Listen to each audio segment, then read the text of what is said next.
নমস্কার, আজকে একটা বিশেষ ভিডিও নিয়ে তোমাদের কাছে। হয়তো ওকে আমাদের হারিয়ে ফেলতে হবে, তাই আপনাদের কাছে আমার সব বিনীত অনুরোধ, আপনারা একটু দীপায়নের পাশে এসে একটু দাঁড়ান, ওকে একটু সাহায্যের হাত বাড়িয়ে দিন যে যেখান থেকে দেখছেন। আপনাদের কাছে আমি হাত জোর করছি, আপনারা আমার সন্তানকে বাঁচান। আপনাদের কাছে আমি আঁচল পেতে আমার সন্তানের প্রাণ ভিক্ষা চাইছি। আপনারা সবাই ওকে একটু সাহায্য করেন। নমস্কার, আমি দীপায়ন সাহা।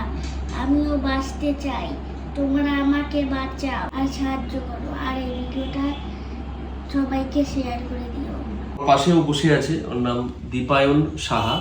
ওর বয়স এখন 7 বছর। কিছু বিরল রোগ, ওর সেরকমই একটা বিরল রোগ হয়েছে, ডিউচেন মাসকুলার ডিস্ট্রফি, ডিএমডি। নমস্কার, আমি রীনা সাহা।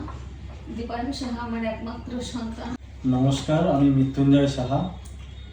হরিণঘাটা থানার মহাদেবপুর পুলিশ ফাঁড়ির সামনে আমার বাড়ি। আমার একমাত্র সন্তান দীপায়ন সাহা। ও একটা মারণ রোগে আক্রান্ত, রোগের নাম ডিএমডি, ডিউচেন মাসকুলার ডিস্ট্রফি। এই রোগের কারণে ওর পেশিকোষগুলো নষ্ট হয়ে যাচ্ছে। ও একদম হাঁটাচলা কিছুই করতে পারে না, উঠে দাঁড়াতেও পারে না, পাশ ফিরে শুতেও পারে না। ওর বাবা কোলে করে ওর সব কিছু ওকে করিয়ে দেয়, আর ওকে সুস্থ করে আমার কোলে ফিরিয়ে দিন।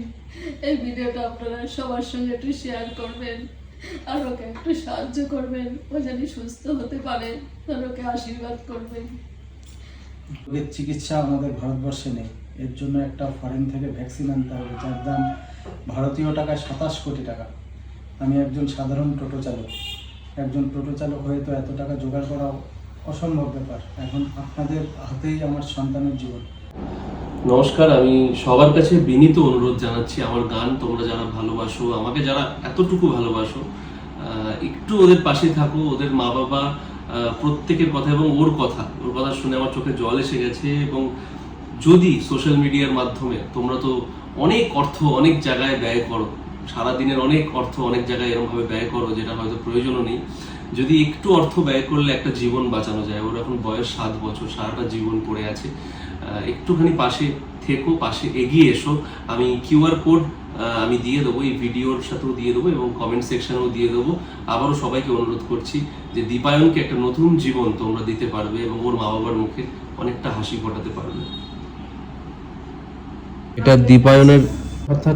এটা দীপায়নের তখন 4 বছর বয়স, সেই সময়ের ছবি। হ্যাঁ, দীপায়নের 4 বছর বয়স তখনের ছবি এটা। তখন তো খুবই দুরন্ত ছিল, মানে সব সময় দৌড়ে বেড়ানো, খেলাধুলা সব কিছুই করতো, কিন্তু করতে করতে ও আস্তে আস্তে পড়ে যায়। এবার পড়ে গেলে বাচ্চারা তো পড়ে যায়, আবার উঠে খেলাধুলা করেও, কিন্তু ও সেইভাবে উঠতে পারে না। পড়ে গেলে পরে মাটি সাপোর্ট করে, হাঁটু সাপোর্ট করে আস্তে আস্তে ওঠে। তখন থেকে আমরা এখানে অনেক ডাক্তার দেখিয়েছি, কোনো ডাক্তার সেভাবে রোগ ধরতে পারেনি। তখন ভেলোরে নিয়ে গেছি, তখনও ও আমার আঙুল ধরে হেঁটে এসছে। আজকে সেই ছেলে পাশ ফিরে শোয়ার ক্ষমতাটাও হারিয়ে ফেলেছে। এখন যত দিন যাচ্ছে তত পুরো শরীর দুর্বল হয়ে যাচ্ছে, শরীরের শক্তি পুরো লেস হয়ে যাচ্ছে। এখন এর ভ্যাকসিন যদি আমরা না করাতে পারি, একটু শেয়ার করে দিন যাতে সবার কাছে পৌঁছে যায়, সবাই একটু যাতে ওর পাশে এসে দাঁড়াতে পারে, ওকে একটু সাহায্য করতে পারে।